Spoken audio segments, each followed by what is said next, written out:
Duty से आने के बाद आज नेहा के पापा बहुत खुश थे। चेहरे पर चौड़ी मुस्कान के साथ ही मिठाई का डब्बा भी था। क्या बात है नेहा के पापा, आज आप बड़े खुश लग रहे हैं और ये मिठाई भी लाए हैं। लग रहा है कोई खुशखबरी है। अरे डियर वाइफी, मुंह मीठा करो, आज हम आपको डबल खुशखबरी सुनाने वाले हैं। डबल खुशखबरी क्या है डियर हबी? अपनी नेहा के लिए कोई लड़का मिल गया है क्या? क्या मम्मी, आपको हर समय मेरी शादी की पड़ी रहती है। मैं अभी इतनी जल्दी शादी नहीं करने वाली। अभी मुझे अपने सारे शौक पूरे करने हैं।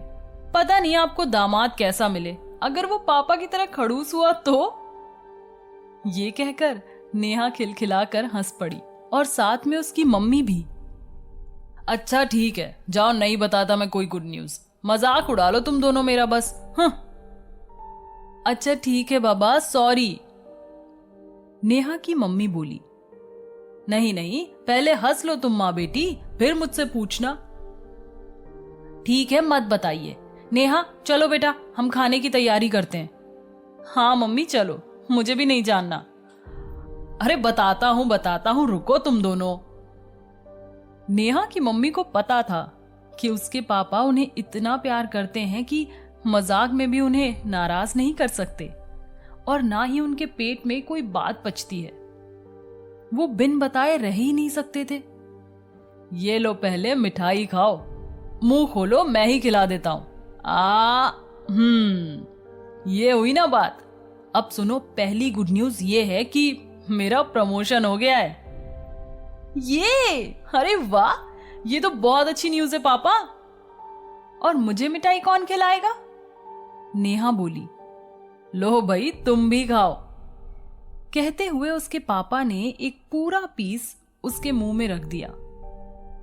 अरे वाह नेहा के पापा, ये तो बड़ी अच्छी खबर सुनाई आपने। पर दूसरी खबर क्या है, ये भी तो बताइए। दूसरी खबर ये है कि मेरा ट्रांसफर अब लखनऊ हो गया है। सच में? अरे हाँ भाई, सच में, झूठ क्यों बोलूंगा। अरे वाह पापा, मतलब अब मैं भूल भुलैया, छोटा इमामबाड़ा, घंटा घर, रेजिडेंसी सब घूम पाऊंगी। लो भाई, इस लड़की का तो कुछ नहीं हो सकता। अभी सिर्फ न्यूज सुनाई और ये पहले ही प्लान बना के बैठ गई कि इसे उस पुरानी भूतिया जगहों पर घूमने जाना है। बेटा, ये तुम्हारा शौक भी ना तुम्हारी तरह ही है, एकदम अनोखा और रहस्यमयी। हाँ पापा, वो तो है। और वो जो गाना है ना, हम तो भाई ऐसे हैं, ऐसे रहेंगे, वो मेरे लिए ही बना है। यही कहकर नेहा अपनी मम्मी को पकड़ के नाचने लगी। अच्छा ठीक है ठीक है, अब अगर तुम दोनों ने नाच गा लिया हो तो मुझे एक कप चाय मिलेगी क्या? पापा, आज आपके लिए चाय मैं बनाऊंगी। बेटा चीनी थोड़ी कम डालना, तेरे पापा ने चीनी का कोटा नहीं ले रखा है। रहने दो, मैं नहीं बनाती चाय। जाइए मम्मी, आप ही चाय बना के लाइए, तब तक मैं अपनी फ्रेंड्स को ये खुशखबरी देती हूँ। ये है करण पाठक का छोटा सा हंसता खेलता परिवार, जिसमें है उनकी सीधी सरल और सुंदर सी पत्नी रूपा और नेहा नाम की एक बेटी, जो दिखने में अपनी मम्मी की कार्बन कॉपी है, जिसका ग्रेजुएशन पूरा हो चुका है। शुरू से ही इसे प्राचीन इतिहास में बहुत रुचि है और ऐतिहासिक इमारतें घूमना बहुत पसंद है। जहां कहीं भी उसे कोई अपने काम की साइट मिल जाती तो वो तुरंत वहां जाने को तैयार ही रहती थी। लेकिन छोटे से हरदोई जिले में उसकी कोई ख्वाहिश पूरी नहीं हो पा रही थी।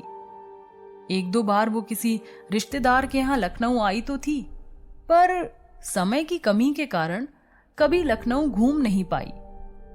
उसने नवाबों के शहर की बहुत तारीफ सुन रखी थी, साथ ही गूगल बाबा की मदद से इंटरनेट पर ही लखनऊ के दर्शन भी कर चुकी थी। लेकिन उसमें वो बात कहां जो सच में लखनऊ घूमने में होती। उसके पापा का अब वहां ट्रांसफर होने की वजह से उसकी बरसों की तमन्ना अब पूरी होने वाली थी।